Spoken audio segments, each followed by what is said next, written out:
नमस्ते आप सभी को। मैं रीना ढिल्लो एक बार फिर से अपने YouTube चैनल हिंदी विषय श्रृंखला पर आपका स्वागत करती हूँ। इससे पहले हमने जो आधुनिक काल की शुरुआत है, आधुनिक काल का नामकरण एवं उसकी विशेषताएं, ये पढ़ लिया था। उसके बाद आते हैं हमारे भारतेंदु हरिश्चंद्र। ठीक है। और भारतेंदु हरिश्चंद्र का नाम तो आपको पता ही है, इतिहास में अमर है। तो उन्हीं के बारे में आज डिटेल से पढ़ेंगे। उन्होंने कौन कौन से नाटक, एकांकी और किन किन पत्रिकाओं का संपादन किया, इसका मैंने जो शुरू में वीडियो बनाई थी तब भी बता दिया था, अब दोबारा बता रही हूँ। अब थोड़ा डिटेल से रहेगा, गहराई से जानेंगे भारतेंदु हरिश्चंद्र जी को। ठीक है। और इसके साथ ही एक बात ये कहना चाहूंगी कि यदि आपको मेरी वीडियो अच्छी लगती हैं, आपके लिए थोड़ी बहुत भी उपयोगी हैं, तो आप प्लीज वीडियो को लाइक कीजिए, शेयर कीजिए, कमेंट कीजिए और चैनल को सब्सक्राइब कीजिए। ठीक है। तो आगे पढ़ते हैं हम।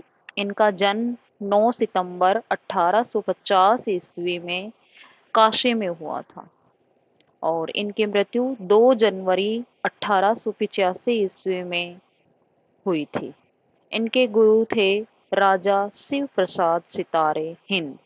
ठीक है। पिता का नाम है इनके गोपाल चंद्र गिरिधर दास। और जो इनके काव्य गुरु भी रहे हैं वो है पंडित लोकनाथ। ठीक है। तो इसके साथ ही हमने इनके जन्म के बारे में थोड़ा सा पढ़ लिया है कि भाई 1850 से 85, केवल 35 वर्ष की उम्र में ही इन्होंने इतना सराहनीय काम किया हिंदी साहित्य जगत में। भारतेंदु ने 1873 ईस्वी में काल चक्र नामक पुस्तक प्रकाशित की और इसी काल चक्र में हिंदी नए चाल में ढली। ठीक है। हिंदी को एक नई पहचान मिलने लगी। इस पंक्ति का प्रयोग किया गया। इन्होंने इस पुस्तक में समाज, राजनीति, इतिहास, साहित्य और समय में जो परिवर्तन हो रहा था उसका उल्लेख किया था। इन्होंने साहित्यिक, सामाजिक व भाषिक समन्वय किया। इन्होंने निज भाषा उन्नति कहकर हिंदी और उर्दू के झगड़े को मिटाया। भारतेंदु उर्दू में रसाउक नाम से कविता करते थे। इन्होंने तदीय समाज नामक सामाजिक संस्था की स्थापना भी की। और ये जो खुसरो, अमीर खुसरो जी हैं, उनके जैसी पहेलियां और मुकरियां लिखने वाले सिर्फ भारतेंदु थे।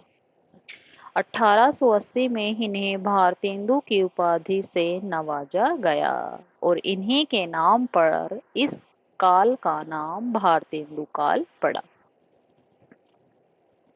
कौन कौन से पत्र पत्रिकाएं इन्होंने प्रकाशित की वो हैं, पहली है कवि वचन सुधा जो 1868 ईस्वी में प्रकाशित की। हरिश्चंद्र मैगजीन 1873। आपने 8 अंकों के बाद 1874 में हरिश्चंद्र चंद्रिका के नाम से प्रकाशित होने लगी। ये मैंने शुरू वाली वीडियो में बताया था कि पहले इसका नाम हरिश्चंद्र मैगजीन था और उसके बाद जब 8 अंक प्रकाशित हो चुके थे तब 1874 में इसका नाम हरिश्चंद्र चंद्रिका हो गया था। ठीक है। बाल बोधिनी या बाला बोधिनी एक ही बात है। ये महिला सुधार से संबंधित थी कि इन्होंने महिलाओं को भी पीछे नहीं रखा है, उनको भी ये समाज में आगे लाना चाहते थे। हरिश्चंद्र ने मौलिक और अनुदित दोनों प्रकार के नाटक लिखे। मौलिक तो जो इनके वास्तविक इन्होंने स्वयं लिखे और अनुदित जो अन्य भाषाओं में थे और इन्होंने उन्हें हिंदी में लिखा। ठीक है। अब आते हैं इनके मौलिक नाटक कि इनके जो मौलिक नाटक हैं वो कौन कौन से हैं। तो भाई सबसे पहले है भारत दुर्दशा 1880 में। और इसमें क्या है कि देशी राजाओं को व भारतीय जनता को जगाने का प्रयास किया गया है और इसमें 6 अंक है।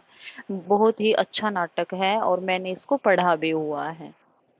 अगला है अंधेर नगरी 1881 में। इसमें भी 6 अंक हैं और एक ये प्रहसन है। ठीक है। प्रहसन मतलब हास्य विधा। तो एकांकी नाटक का रूप है। ये भी मैंने पढ़ी हुई है अंधेर नगरी भी।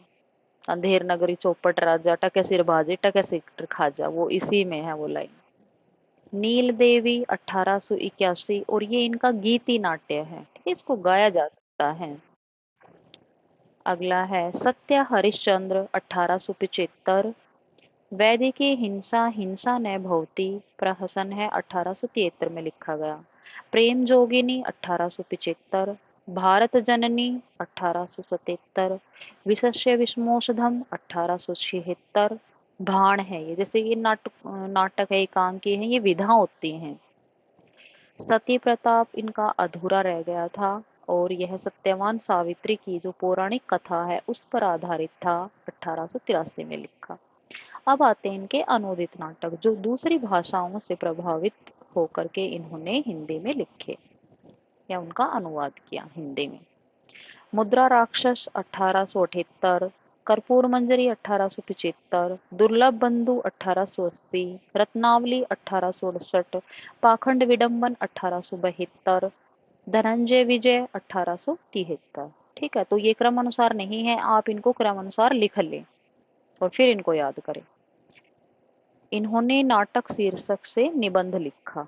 ठीक है, भारतेंदु हरिश्चंद्र के काव्य संग्रह है। ऐसा नहीं है कि उनकी जो पकड़ थी वो केवल गद्य विधा पर थी, वो पद्य में भी बहुत सारा लिख कर गए हैं।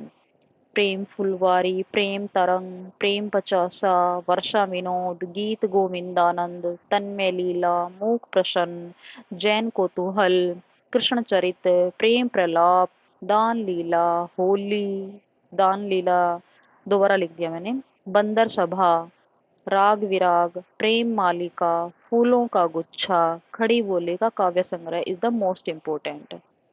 प्रेमाश्रु वर्षण, सत्सई श्रृंगार, बकरी विलाप, विजयवल्लरी, और विजयवल्लरी में देशभक्ति की भावना निहित है।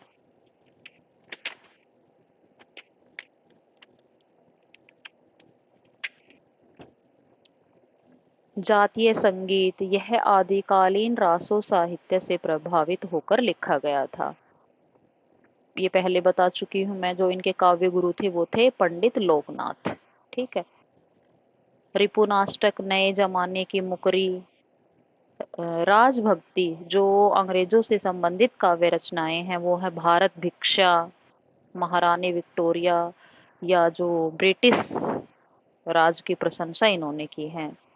राजकुमार सुभागमन वर्णन, प्रिंस वेल्स की प्रशंसा में लिखा। और इतिहास से संबंधित ग्रंथ हैं कश्मीर सुषमा व बादशाह दर्पण। ये इनके ऐतिहासिक हो गए, ये राजभक्ति से संबंधित हो गए। इम्पोर्टेंट नोट देख लेंगे क्या है कि इनकी विजयिनी विजय वैजयंती शीर्षक कविता मिस्र में भारतीय सैनिकों की विजय प्राप्ति पर लिखी गई थी। जो मिस्र देश है वहाँ जब भारतवासियों ने विजय पा ली थी तब लिखी गई थी। इन्होंने नारद भक्ति सूत्र का तदीय सर्वस्व नाम से अनुवाद किया। इन्होंने शापा, गाली, लावनी आदि शैलीगत रूपों में कविताएं लिखी।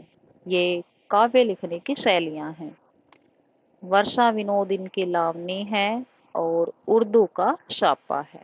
ठीक है, इस वीडियो में इतना ही। आगे जो हम पढ़ेंगे भारतेंदु मंडल के अन्य कवि, ठीक है, वो कौन कौन से हैं, उनके जन्म मृत्यु के बारे में और उनके काव्यगत या जो गद्यगत विशेषताएं हैं उनके बारे में। एक बार दोबारा से कहना चाहूंगी कि यदि आपको मेरी वीडियो अच्छी लगती हैं तो वीडियो को लाइक कीजिए, शेयर कीजिए, कमेंट कीजिए और चैनल को सब्सक्राइब कीजिए। धन्यवाद।